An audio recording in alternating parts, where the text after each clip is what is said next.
Media లేకుండా చేయము. ఎందుకంటే మీడియాతో ట్రాన్స్పరెన్సీ దొరుకుతుంది మాకు. మేము చేస్తున్న వ్యవహారం ఏంటి, మేము చేస్తున్న యాక్టివిటీ ఏంటి, మేము ఎవరి మీద చేస్తున్నాం.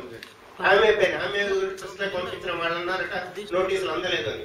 నా ఇంట్లో నేను నోటీస్ పెట్టుకొని నాకేం నోటీస్ రాలేదు అని నేనంటే నేనేం చెప్పలేను. కానీ నోటీసులకు రిప్లై ఇవ్వాల్సి వస్తుంది, రిప్లై ప్రభుత్వం చేయాల్సి వస్తుంది. మేము ప్రభుత్వం కాదు, వాళ్ళకి నోటీస్ సర్వ్ అయినాయి.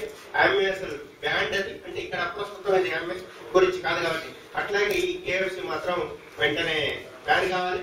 అట్లాగే తల్లిదండ్రులందరికీ కూడా బాల హక్కుల సంఘం తరఫున చేతులెత్తి మొక్కి ప్రార్థించేది ఏంటంటే దయచేసి జంక్ ఫుడ్స్ ఈ కేఎఫ్సీలో తినిపించకండి.